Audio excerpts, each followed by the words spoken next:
Welcome back to Henry VI, Part 1 on Shakespeare. We get to hear from Talbot today in Act 1, Scene 4. And Talbot, from a couple scenes ago, if you remember, they were like, Talbot's been captured because Sir John Falstaff, not the John Falstaff that we knew from the previous plays, but a different one, was on the front lines, but then ran away like a coward, so Talbot, they were able to take him prisoner. And all the English dudes were like, let's go free Talbot! Free Talbot! So they went running off to do that. And then there was a little bit of a skirmish in 1-3 where Gloucester was not allowed into the city, and he and Winchester start getting really with each other. And yesterday we get to hear from a random character who's a gunner, who's like, oh, see that one little crack in the wall right over there? We're guessing that that's where the English are going to come in, and I've been staring at it for 3 days and nothing's happening, so son, please take a look at this crack in the wall. And son's like, okay, Dad. And then he sort of drifts out of the scene a little bit. I believe it actually says exit, but it's still the same scene.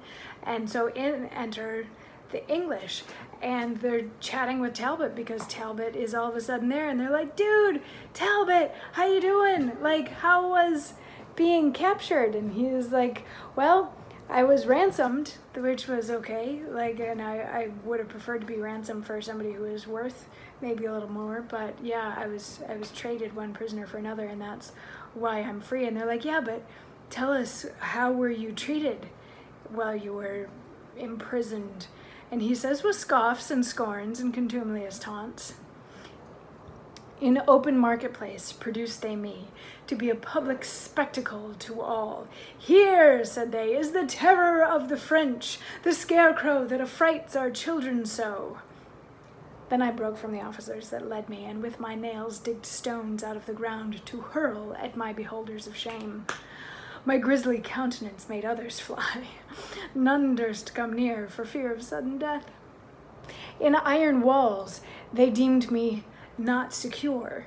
So great fear of my name amongst them were spread, that they supposed I could rend bars of steel, and spurn in pieces posts of adamant.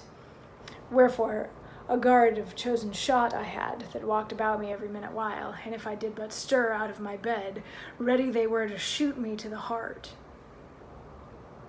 So it's a nice little tidbit about he's sort of in solitary confinement, but being treated as if he's, Hannibal Lecter. They don't trust that anything is strong enough to hold him, and they're ready to shoot him at any given second because the fear of the name Talbot has struck such a chord in the mind of the French that they will do anything to make sure that he can't get out or hurt them or do any of that sort of fun stuff.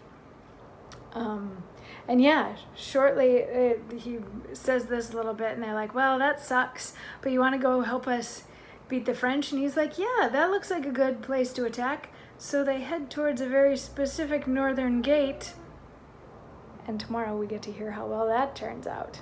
I'll see you then.